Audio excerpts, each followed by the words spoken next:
Hello সবাইকে, আজকে যে ভিডিওটা নিয়ে চলে এসেছি, যে ব্লগটা আমি নিয়ে এসেছি সেটা আমার কাছে খুব স্পেশাল একটা ব্লগ, স্পেশাল একটা দিনের ব্লগ। দিনটা ছিল 15 সেপ্টেম্বর, বাবানের জন্মদিন। আর বাবান হলো আমার দিদির ছেলে।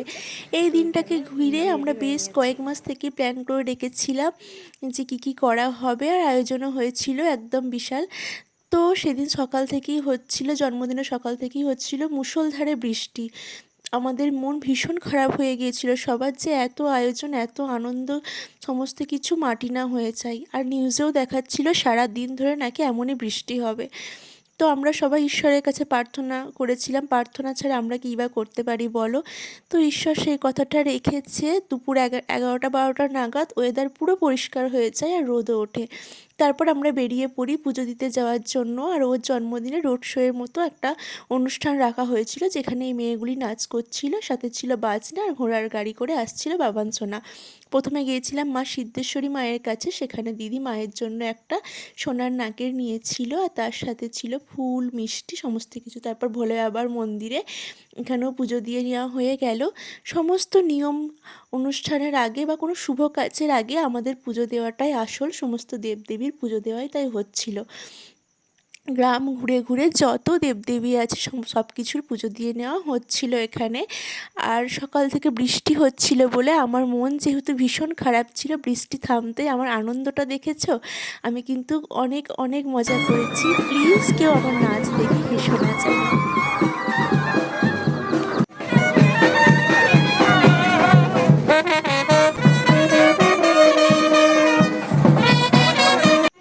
এই দেখো বাবানকে নিয়ে আমি কেমন নাচ করছিলাম, পুরো ফাটিয়ে মজা করেছি সেদিন আমি। তারপর আবার চলে যাওয়া হলো অন্য একটা মন্দিরে। আর এই দেখো এরাও খুব সুন্দরভাবে নাচ করতে করতে যাচ্ছিলো, যেটা দেখতে ভীষণ সুন্দর লাগছিল। আর দেখার জন্য প্রচুর মানুষও হয়েছিল চারিদিকে, পুরো রোড শোয়ের মতো একটা আয়োজন হয়েছিল। আর বাবা নাচছিল ঘোড়ার গাড়ি করে। আর এই দেখো আমাদের বার্থডে বয় এখানে আছে। আর এই যে আমার দিদি এখানে দাঁড়িয়ে আছে। ওই দিন আমি ভীষণ ব্যস্ত ছিল, তাই ভালো করে দেখাতে পারিনি। যে হলুদ রঙের শাড়ি পরে যেটা দিদি আর আমি আর প্রিয়া ঘোড়ার গাড়িতে একটু উঠেছিলাম, ঘোড়ার গাড়ি ফাঁকা হতে একটু ছবি টবি তোলার জন্য। আর এই দেখো নীলকমল লালকমলের মতো ঘোড়া দুটো দাঁড়িয়ে আছে। ঘোড়াগুলো ভীষণ শান্ত ছিল, ওদেরকেও একটু আদর করে নিচ্ছিলাম। আর এই যে ঘোড়ার গাড়িতে বসে আছে আমাদের বার্থডে বয়। তারপর চলে গেলাম অন্য একটা মন্দিরে, সেখানেও পুজো দেওয়া হয়ে গেল। আর এই দেখো ওই মন্দিরটাতে ভীষণ ভিড় হয়েছিল চারিদিকে, আর সবার জন্যই দিদি চকলেট মিষ্টি এসবের ব্যবস্থা করেছিল, যারা যারা ওইসব দেখতে ছিল সবার জন্যই। তারপর সবাইকে দেওয়া হয়ে গেল। আর তারপর একে একে প্রায় শেষের দিকে সমস্ত মন্দিরে পুজোও দেওয়া হয়ে গেল। এইরকমভাবে নাচতে নাচতে মজা করতে করতে আমরা সমস্ত মন্দিরে গিয়েছিলাম আর পুজো দিয়ে নিয়েছিলাম। আর বৃষ্টিটা যেহেতু থেমে গিয়েছিল, তাই মনটা সবার অনেকটা আনন্দ আর খুশিতে ভরে গিয়েছিল। তো এইভাবে মজা করতে করতে সমস্ত মন্দিরে পুজো দেওয়ার পর দুপুর থেকে প্রায় বিকেল হয়ে এসেছিল। কিন্তু কি করা যাবে, সকালের দিকে অনেকটা টাইম, যেহেতু পুজো দেওয়ার টাইমটা পেরিয়ে গিয়েছিল, বেরোনোই হয়েছিল 11টা 12টার দিকে, তাই সব কিছু একটু তাড়াতাড়ি তাড়াতাড়ি করতে হচ্ছিল। আর এটা ছিল বাবানের 5 বছরের বার্থডে। জানো তো, ওর 5 বছরের বার্থডেটা ছিল, এটা বড় করে পালন করা হচ্ছে। কিন্তু অন্যান্যবার ও মুম্বাই থেকে আসতে পারুক আর না পারুক, এই সংস্থায় কিন্তু কিছু মানুষদের জন্য খাবারের আয়োজন করা হয়, ওরা ওখান থেকে টাকা পাঠিয়ে দেয় দাদাভাই আর দিদি, বাবানের বাবা আর মা। কিন্তু টাকা পাঠানো মানেও তো দায়িত্ব শেষ হয়ে যায় না, না। এই অগ্রদূত সংস্থা যেটা আছে, তারা কিন্তু খুব সুন্দরভাবে তোমার বিশেষ দিনে এই ব্যবস্থাটা করে দেয়। কিছু ছোট ছোট শিশু তো নারায়ণ বলো, আর কিছু অসহায় বৃদ্ধ মায়েদের সেই আনন্দ অনুষ্ঠানের দিন একটু ভালো কিছু দেওয়ার চেষ্টা করা হয়। তো তোমরাও তোমাদের বিশেষ দিনে এনাদের সাথে যোগাযোগ করতে পারো। তো বাবানের জন্মদিনে ভাত মাছ মিষ্টি এইসবই সেদিন খাওয়ানো হয়েছিল। আর সন্ধ্যার দিকে চলে গিয়েছিলাম আমি, মধ্যখানে আমি বাড়ি এসেছিলাম রেডি হওয়ার জন্য। তো তারপর আমি সন্ধ্যার দিকে চলে গিয়েছিলাম। ডেকোরেশনটা তোমাদেরকে একবার ঘুরে দেখিয়ে দিই। আর ডেকোরেশনটা ভীষণ সুন্দর হয়েছিল চারিদিকে। আর এখানে ফাংশানের আয়োজন করা হয়েছিল। তো এখানে এই নাচটা হচ্ছিল। আর এই দেখো দিদিকে ভীষণ সুন্দর লাগছিল দেখতে। ব্ল্যাক তো কম বেশি সবারই ভালো লাগে, আর ব্ল্যাক পুরোকে ভীষণ সুন্দর লাগছিল। আর মেকআপটাও খুব সুন্দর হয়েছিল। প্রিয়াও এখানে রেডি হয়ে গেছে। প্রিয়া হলো আমার বোন। কিন্তু আমি সেদিন আর পার্লারে কোনো মেকআপ করিনি গো। আমি নিজের মতোই একটু রেডি হয়ে নিয়েছিলাম। আর আমি খুব একটা মেকআপ পার্সন নয়ও, আমি নিজের মতোই সাজতে ভালোবাসি। তো আমি এখানে রেডি হয়ে নিয়েছিলাম। আর এইদিকে দেখো ডেকোরেশনটা কত সুন্দর হয়েছে। যে কটা মানে গেট হয়েছে সব কটা গেটই সুন্দর হয়েছিল। একটা সাবেকিয়ানার ওপর, একটা বেলুনের ওপর। এই দেখো আমার ফুল লুকটা দেখে নাও। তারপর আমরা চলে গেলাম ফাংশানের ওদিকটাতে। আর এদিকে স্টলে মানুষ খাওয়া দাওয়াও করছিল। আমার যেহেতু সোমবার ছিল তাই আমি সেদিন আর খাওয়া দাওয়া করিনি স্টলের কোনো খাবার।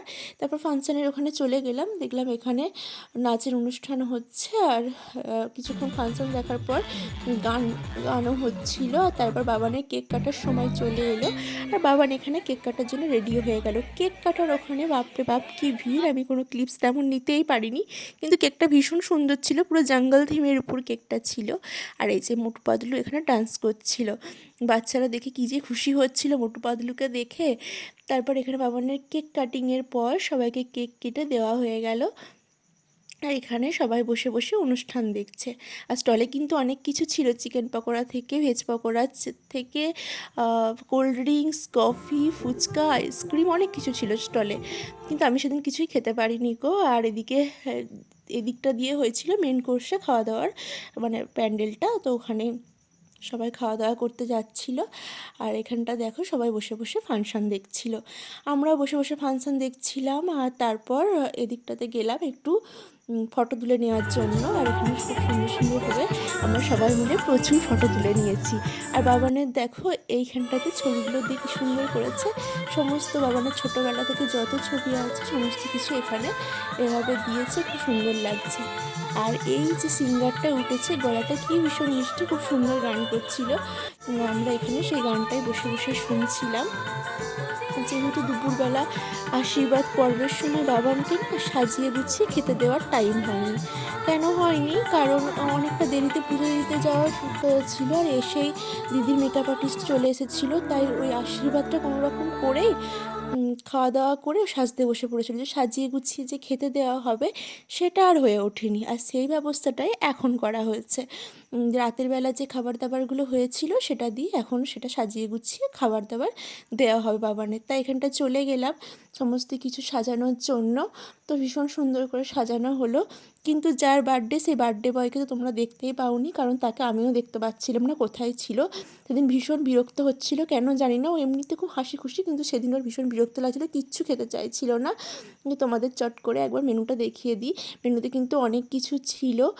চিকেন স্যাটে, ভাত, ভেজ ডাল, তারপর তার সাথে ছিল কাতলা কালিয়া, ভেটকি পাতুরি, মাটন, ফ্রাইড রাইস, চাটনি, পাঁপড়, কইরাভোগ, লট চমচম, আইসক্রিম, অনেক কিছুই ছিল। আর ঠিক ঠিক কী ছিল আমি যদিও খাইনি, জানি না। হ্যাঁ, চিলি পনির, বেবি নান, এগুলোও ছিল। তো ও কিছুই খেতে চাইছিল না, ভীষণ বিরক্ত করছিল, জানি না কেন। আমি দেখেছি বেশিরভাগ বাচ্চাই তার রাইস সেরিমনিতে বার্থডেতে এরকমই হয়তো করে থাকে। তারপর খাওয়া দাওয়ার পর এখানে সবাই মিলে নাচানাচি করছিল। আর ওই দেখো ওখানে লেখা আছে হ্যাপি বার্থডে দেবায়ন। বাবানের ভালো নাম কিন্তু দেবায়ন, তাই জন্য ওখানে ওটা লেখা আছে। তারপর এখানটাতে দেখো সবাই নাচানাচি করছিল, আমি ওখানে চলে গিয়েছিলাম। আর এদিকটাতে দেখো প্রিয়াও এখানে নাচছে, দিদি সবাই সবাই মিলেই নাচছিল। আর ভিডিওটা কেমন লাগলো জানিও, তোমরা বাবান সোনাকে আশীর্বাদ করে দিও।